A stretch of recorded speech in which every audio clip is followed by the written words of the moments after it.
Okay, I'm the mother, so I'll start.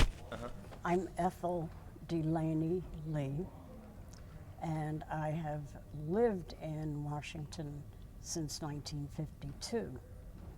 However, when I was living in New Jersey, I did attend Howard University, and I graduated from Howard University in 1947. And I went back home and stayed 5 years and came here. My husband, her father, graduated from the Howard University College of Dentistry in 1952, and he started teaching in the College of Dentistry right away. And he said he was going to teach only 1 year. So I came down here in 1952 to stay 1 year. I'm Neilda Celeste Lee. I came to Washington in 1953, attended public schools, and then went away to college, went away to law school, and then came back. And I've been a Washington, D.C. resident most of my life. I can remember it being discussed in a lot of different places. So I think if you lived in Washington, D.C., it was something that you knew that was going to happen. Well, I was 13 at the time, so my parents had just said, this is really important and we're going to go. So I knew I was going. Well, it was a general inspiration from Martin Luther King Jr. and all of the things that he had done in relation to civil rights.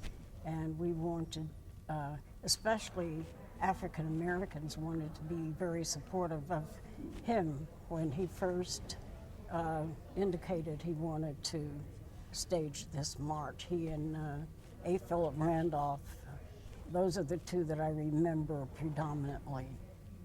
I think for me, you watched things happening on television, but I think the first real stark reality for me, I was in college, and the only other African American woman in my class lived in Atlanta. And when I went to her house for a spring break, she took me to show me there were still water fountains in Atlanta. This would have been maybe '69, that still said colored only, white only. And so she had grown up seeing that. I had never seen anything like that. And I think it doesn't really hit you what people experience until you actually have a visual.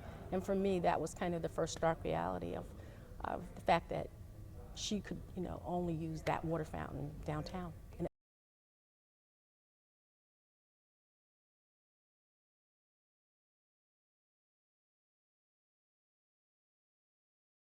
I think from my perspective, at the time I was 13 years old, I had never in my life imagined being in a group of a couple of 100,000 people at the age of 13. I remember there was a police officer who was stationed to kind of oversee things. And of course, I was a former police officer. I didn't wear a uniform. And when I was with the police department, he and I had a little confrontation, and as we passed by, I said, "Officer, why aren't you marching?" And of course, I don't think he knew that I had resigned. I had resigned the September before, and the people around us started giggling, and he was kind of startled. I don't know if he went back and reported that he saw me marching, because I don't think he knew that I had resigned. I was surprised, I think, at the number of senior citizens, and like I said, I was 13, so at that point, 60 was old to me, but people using, canes, people who I wouldn't have expected to come out on an August day in the summer in Washington, but it was that important to them to be a part of the march. Of course, we were leaving the grounds of the Washington Monument, and it was a very, very peaceful march, even though the estimate was about 200,000 persons. Well, I feel very, very grateful that we actually participated in something that has meant so much in later years. To I'm very grateful that my parents decided to go and that I was old enough to go because my siblings were too young. And it's a memory that stays with you forever. It was just an amazing experience as a teenager to see so many people coming together for one purpose, for equality for everybody. I think for me, that was my first time to participate in any type of a march or a demonstration, and then, from there it just became something when there were things that were important to me that I tried to participate in, in the future, because you realize it's important for people to be present. Well, I keep a lot of stuff, and they were on stakes, and I'm kind of sorry that my husband and I removed the stakes and we used them as garden stakes, and these posters ended up on the floor in our storeroom behind her old dollhouse, and they became damaged when water had seeped in. And I found them, I would say, about 10 years ago. I knew at the time that there were a lot of, especially African Americans at the time, but also poor Americans for whom full-time employment was a big concern. As I said, I was 13, so I wasn't looking for a job, but I was aware from listening to the news and listening to my parents have conversations that employment was very important, and it was a key component of why people were marching on the nation's capital. And the fact that so many people took the time to come by plane, by bus, by train, car, to stand up in support of their fellow Americans' basic needs and basic rights, I think is important. And my mother saved these. They got a little damaged, but she saved them, and they're historical. And so what's going to happen is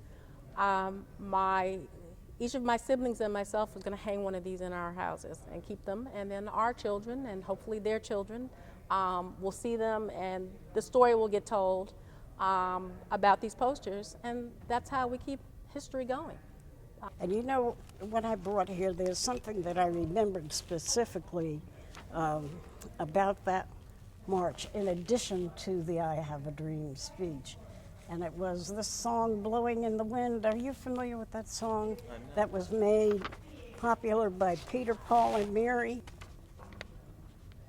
Okay, it's how many roads must, and it's really the first time I ever really listened to the words, even though I had been hearing it for years. How many roads must a man walk down before they call him a man? Maybe you can see it. I can't find my glasses. All right. How many seas must a white dove sail before she sleeps in the sand? How many times must the cannonballs fly before they are forever banned? The answer, my friend, is blowing in the wind. The answer is blowing in the wind. How many years must a mountain exist before it is washed to the sea? How many years can some people exist before they are allowed to be free? How many times can a man turn his head and pretend that he just doesn't see? The answer, my friend, is blowing in the wind. The answer is blowing in the wind. How many times must a man look up before he can see the sky? How many ears must one man have before he can hear people cry? How many deaths will it take till he knows that too many people have died? The answer, my friend, is blowing in the wind. The answer is blowing in the wind.